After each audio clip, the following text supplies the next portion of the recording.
दोस्तों, गांधारी भगवान शिव की परम भक्त थी। शिव की तपस्या करके गांधारी ने भगवान शिव से यह वरदान पाया था कि वह जिस किसी को भी अपने नेत्रों की पट्टी खोलकर नग्न अवस्था में देखेगी, उसका शरीर वज्र का हो जाएगा। तो घटना इस प्रकार की है कि गांधारी दुर्योधन से कहती है कि मैं तुम्हें विजय श्री का आशीर्वाद तो नहीं दूंगी, किंतु यह शिव भक्तनी एक कवच पहना सकती है। हे पुत्र, गंगा जाकर स्नान करके आओ और वहां से सीधे मेरे पास आओ, किंतु ऐसे ही जैसे तुम जन्म के समय थे।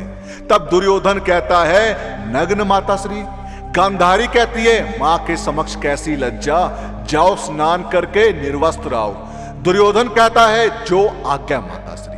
दुर्योधन के जाने के बाद श्री कृष्ण गांधारी के कक्ष में जाते हैं। गांधारी कहती है कि आओ देवकी नंदन, ये तो तुम्हें याद ही होगा कि 17 दिन पहले मैं 100 पुत्रों की मां थी और अब केवल एक ही पुत्र की मां हूं। श्री कृष्ण हाथ जोड़कर कहते हैं कि हां माती, लेकिन इन शवों में से एक शव ऐसा भी है जिन्हें आप पहचान कर भी नहीं पहचानती, और वह शव है ज्येष्ठ कौंतेय का। तब गांधारी कहती है, क्या युधिष्ठिर का?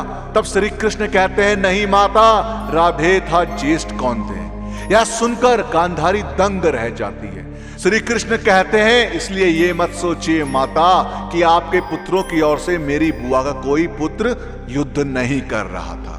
यह राज बताकर श्री कृष्ण शिविर से बाहर निकलकर जाने लगते हैं। तब रास्ते में दुर्योधन नग्न अवस्था में अपनी माता के शिविर में जाता हुआ श्री कृष्ण को दिखाई देता है। श्री कृष्ण हंसते हुए कहते हैं, युवराज दुर्योधन, आप और इस अवस्था में तुम अपने वस्त्र कहां भूल आए, और तुम्हारा मुंह तो माता गांधारी के शिविर की ओर है। यह सुनकर दुर्योधन सकपका जाता है। तब श्री कृष्ण कहते हैं कि क्या तुम अपनी माता के पास इस दशा में जा रहे हो? तब दुर्योधन कहता है कि माता श्री का यही आदेश था।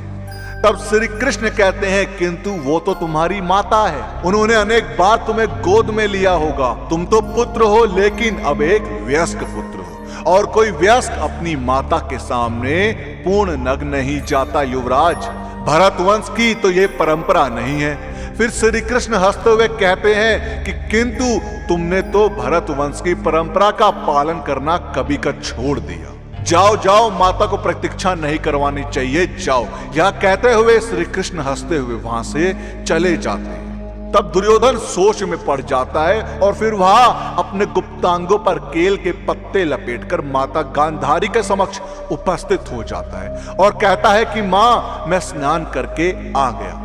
तब गांधारी कहती है कि मैं क्षण भर के लिए अपनी आंखों पर बंधी ये पट्टी खोलने जा रही हूं। मैंने तुम्हारे भाइयों को तो नहीं देखा, लेकिन मैं तुम्हें आज देखूंगी। ऐसा कहकर गांधारी अपने आंखों की पट्टी खोलकर दुर्योधन को देखती है, तो उसकी आंखों से प्रकाश निकलकर दुर्योधन के शरीर पर गिरता है। बाद में गांधारी देखती है कि ये क्या, दुर्योधन ने तो अपने गुप्तांग छुपा रखे हैं।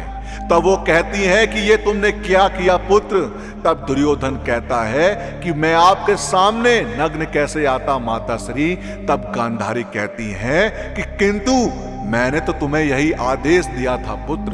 तब दुर्योधन कहता है कि आप चिंता ना करें माताश्री, मैं कल भीम से गदा युद्ध करूंगा, और गदा युद्ध के नियम के अनुसार कमर के नीचे प्रहार करना वर्जित है। कल मैं उसको इतनी मार मारूंगा कि वह घबराकर वीर गति को प्राप्त हो जाएगा। फिर चाहे इस युद्ध का अंत कुछ भी हो, अंत में भीम दुर्योधन की जंगा उखाड़कर उसका वध कर देता है। दोस्तों, आपका महाभारत से जुड़ी इस घटना के बारे में क्या कहना है, हमें कमेंट्स के माध्यम से जरूर बताएं। और इस वीडियो का पार्ट 2 चाहिए हो तो कमेंट्स में पार्ट 2 जरूर लिखें। और साथ ही साथ अगर आपको हमारी आज की वीडियो पसंद आई हो तो टारगेट रखते हैं 5000 लाइक। आप 5000 लाइक इतने ज्यादा तो है नहीं, तो उस वीडियो को लाइक और शेयर करना ना भूलें। और जिन लोगों ने अभी तक हमारे चैनल को सब्सक्राइब नहीं किया, उनसे मेरी गुजारिश है कि हमसे जुड़े रहने के लिए और ऐसे ही और भी वीडियोस देखने के लिए हमारे चैनल को सब्सक्राइब जरूर करें।